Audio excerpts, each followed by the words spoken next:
LM Radio was South Africa's only music radio station, which started broadcasting in 1936 and set the standard for adult contemporary music from 1950 to its close in October 1975. Chris Turner talks to some of the people who made LM Radio the #1 music station. Today, he is talking to Andre Leon de Swardt.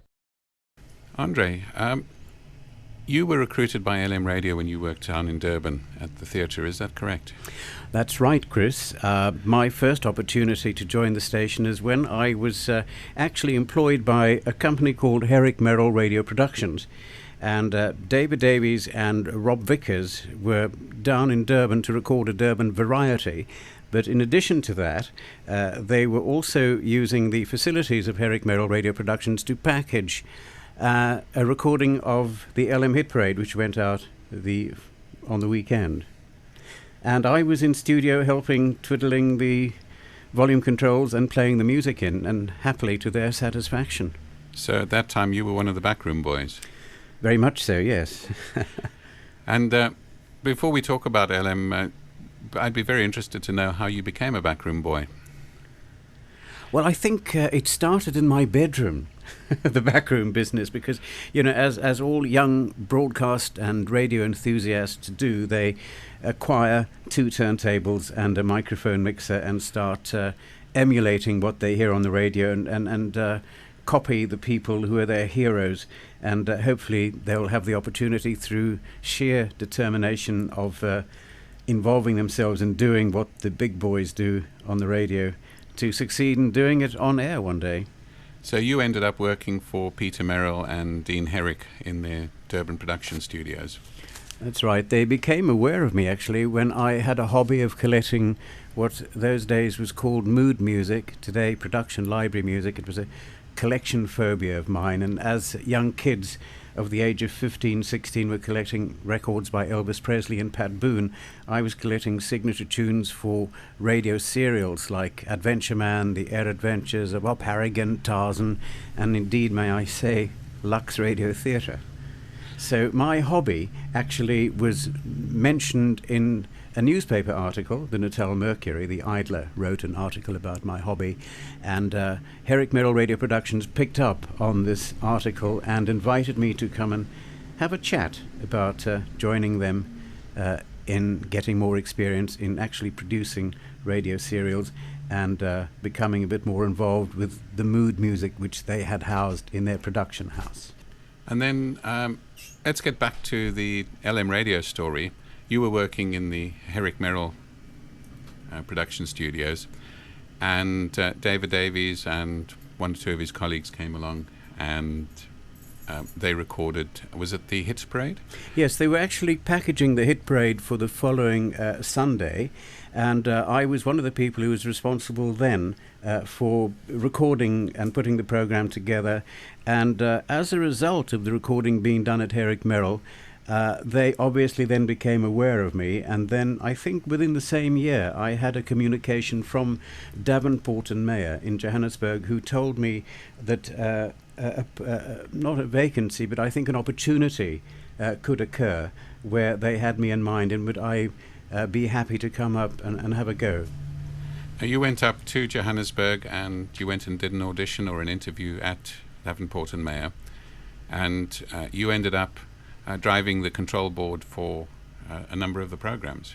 Yes, I did. In fact, I think Rob Vickers did tutor me a couple of times, because obviously one did have more than a basic understanding of recording techniques, so I was virtually thrown in at the deep end driving the desk for David Davies, and that was, well, you know, almost going right to the top in that sense.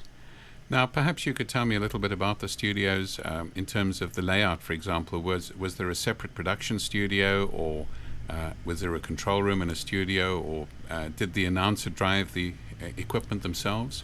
Well, it was a self-op desk, Chris, where you had the layout of the turntables. You had the mixing console in front of you, and then you had remote controls for the Ampex tape machines, which is what the programs are recorded on reel-to-reel those days, and all the clocks as well, so that you could time the programs. You see, we when the tape started rolling, the clock would start as though it is exactly on the hour, and we would run and play the commercials in as well, because we had the commercials to hand in the studio, and record as they were actually live on air. Now, for the benefit of our listeners, when you recorded these programs were actually recorded and packaged in Johannesburg and then sent down to Lorenzo Marx for transmission. That's Is that right, yes. And I might also add that not only did you have a control room where you had the desk layout, as I explained to you earlier, where you could package your program as the DJ, but in many cases with the LM Hit Parade, which was a rather complicated program to do. It wasn't just like playing your music requests. It had certain calibrations to be made to fit it within a half hour exactly, and there were lots of tricky links and themes and stings and bridges, which I'm sure you'll be illustrating in this program, that it was possible for one individual to do, but I think that David Davies preferred to have somebody to assist him in the production of a program of this nature, and he sat behind a glass in a studio, so the actual package control room was where the operation of the knobs were twiddled and whatever, and David was on the other side purely doing the presentation side of it. I'd like to just introduce or talk to you about the subject of the clocks, because during the course of researching this program I've spoken to a number of people, and they told me that David Davies was in fact a stickler for precision timing, and that to do this he had a number of clocks in the studio. David was precisely correct on everything that had to do with clocks. There were the clocks in the studio, obviously, to guide us to make a sponsored program, particularly like the LM Hit Parade, fit exactly into that half-hour slot, because I think I'm right in saying that it was sponsored, so the exact half hour had to be accomplished within that recording. And you know, it's good to make the program run half an hour and make quite sure that you do so, because you're not actually live in Lorenzo Marx, you're actually recording it in Johannesburg, and you want to get the timing absolutely right. And further, as far as clocks are concerned, not only did we have clocks in the studio, but David also had his own 2 clocks in the studio to double check that whatever, if we should stop for any reason, there might be an emergency phone call coming on, so that we can continue the recording at exactly the point where we stopped. So we had good time checks. So the clocks were almost like a stopwatch in a way. That's right, yes. Now, Andre, one of the things you said that was one of your passions is the question of theme music and mood music. Now, the LM radio theme, of course, or the tunes that were used to introduce the LM radio hit parade, and then to herald in each of the songs, and then, of course, the closing. That's a very famous piece of music, isn't it?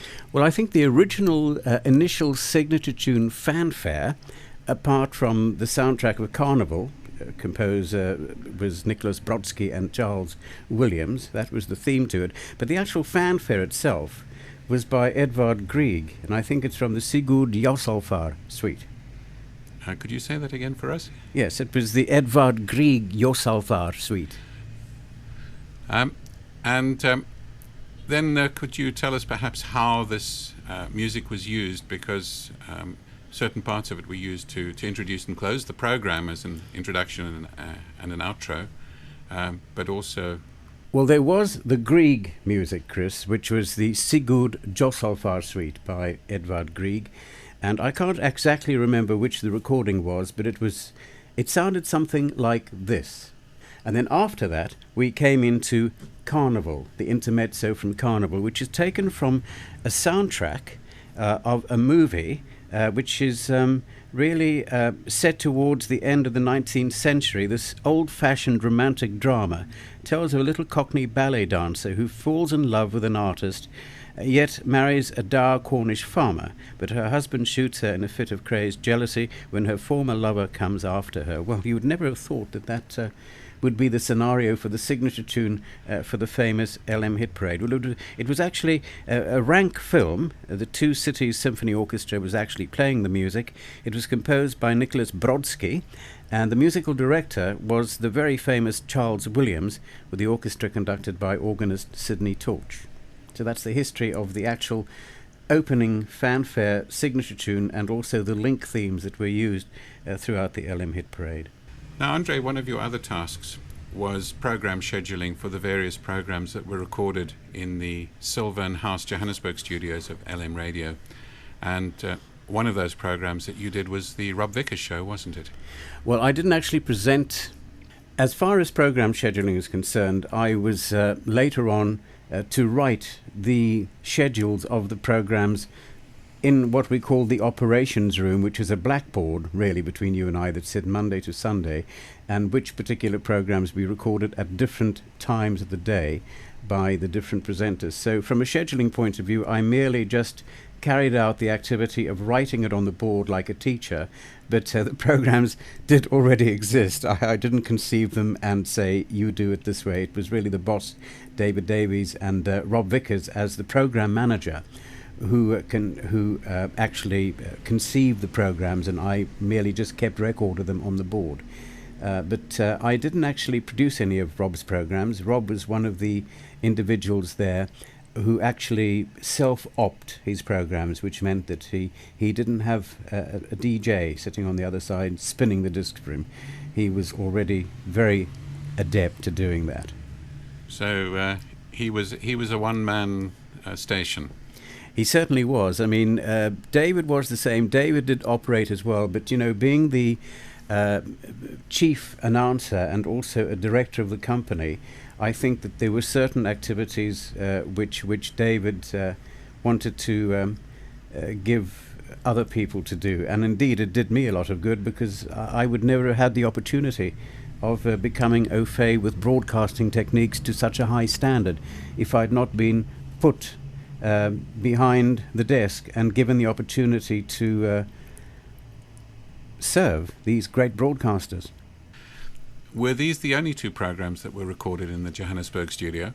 No, indeed not. No, I mean, at 11 o'clock at night, there was a program called In the Mood, which started at 11 o'clock, if I can remember correctly, which went through to 1 o'clock. That was a 2-hour pre-recorded program, and they had to be packaged in advance. Sometimes the program for Wednesday will be recorded on Monday so that it can go on the aeroplane and be prepared there on the Tuesday for transmission.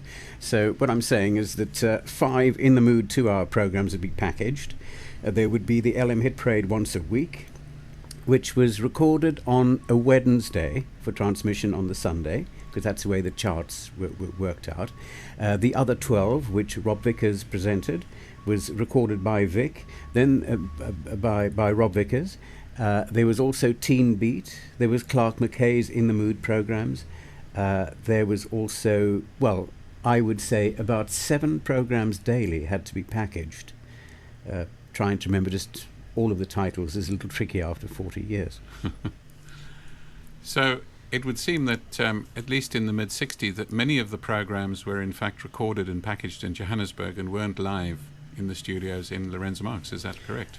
Lots of the evening programs were actually done in Lorenzo Marx as well. When I first joined the station, I think it was around about 1964, round about there when I joined the station, Rob Vickers and David Davies were both contributors to In the Mood, until Clark McKay came along and a few other people. But station announcers did present them live also. So I would say that a majority of the programs were done live at the Radio Club de Mozambique, but a lot of them were also recorded in Joburg. Now, Clark McKay, of course, is another famous name and yet another Australian. Clark eventually ended up working for the SABC, for Springbok Radio, I think. But in those days, was Clark based in Johannesburg, or did he work down in Lorenzo Marx? No, Clarky pre-recorded all these programs in Johannesburg because I think that Clark, I had heard Clark in the 50s even. He was a broadcaster of great skill. I mean, I was quite amused when he came to Lorenzo Marx to do music programs, because I knew him as a multiplicity of characters in radio dramas and serials right across the board in Springbok radio schedules. But he was an excellent presenter of music programs when he came to Lorenzo Marx. Now, of course, another name springs to mind, and that's the name Michael Mayer. Mike Mayer, of course, went on to be famous in his comedy duo with Daryl Yoster. But Michael Mayer was another one who started out at LM Radio in the Johannesburg studios, didn't he? That's right. I remember meeting him the day he left Lorenz Marks Radio to do his ACF military training. And it was due to the fact that that Michael had to do his ACF training that the vacancy occurred for me to fill the slot that he vacated for those 9 months when he went to army camp. He did come back after that, and then he joined the station, obviously, again, and I think that's when he started doing some broadcasting in Lorenzo Marks. And then I sort of lose track, but I think he joined the SABC before I did. Yes, he joined the SABC a lot later on, I believe. Now, I'd like to talk to you a little bit about your career after you left Lorenzo Marks, because you've had a fascinating career since, and you worked on a program with Kathleen David. You presented your own program on Radio Highveld, and you were also involved in putting together or compiling music programs. So what can you tell us about that? Well, I was very happy at Lorenzo Marks Radio, and the SABC was merely just a block down the road, and there was an attraction to do some presentation of programs at the SABC, and I think that my music knowledge was probably in my favor when I was approached by the SABC, when they had established Radio Highveld, which is the first of the three local, shall I say, light music networks, Radio Good Hope, Radio Highveld, and Radio Port Natal. I joined there as a program compiler in the record library, where I was responsible for the compilation of 3 or 4 programs during the day. I was responsible for Melody Menu, Highveld Afternoon, Matinee, Carnival, When Day Is Done, and Rendezvous, Making for Midnight. And, well, that was quite a lot of programs to handle during the day. It was lots of fun doing that. But as you say, I did some presentation, and within about 6 weeks of joining the station, Hein Turin, who was the program controller, offered me a Monday night program between 7:03 and 7:30, and he said I would like to have a program called Music Almanac, which required me to research music that would have been 1930s, 40s and 50s. And I was about 21, 22 years old, and I seem to recall the music that my mum had played at home and what I'd learnt as a teenager, and put that into practice for the SABC. More programs followed. The Kathleen David collaboration came about when I was asked to choose the signature tunes for all the Highveld programs, which I enjoyed doing. And, you know, when the English service announcers had their meeting, and the concept of calendar, which is the poetry with nice background music involved, was conceived, they naturally came to me to ask me for the music, because they knew that it was one of my favorite hobbies. So calendar was born, and I chose the music which was used behind the reading of the poetry and prose, and of course chose the signature tune. Andre, thank you very much. It's been fantastic talking to you. And before we sign off this interview, you're still very active in the radio business, but you've been living and working in London since the early 60s, is that right? Early 70s, I should say. Yes, very early 70s. 69 going into 70. I actually came over here and I joined a company called Pearl and Dean Screen Advertising. I then worked for the Rank organisation, which is the Rank Theatre Group in this country, or the Gong Man. I worked at the Gong Man building in Wardour Street. After that I joined Decca Records. I then went to become head of music and promotion for Carlin Music Corporation, an American publishing company. And after that I started my own, hungered for radio again, and started my own community radio station, and then was invited to work in various provinces throughout the UK, in stations from Kent to Cambridge, Capital Radio in London, and Classic FM. And here I am today, sort of reminiscing.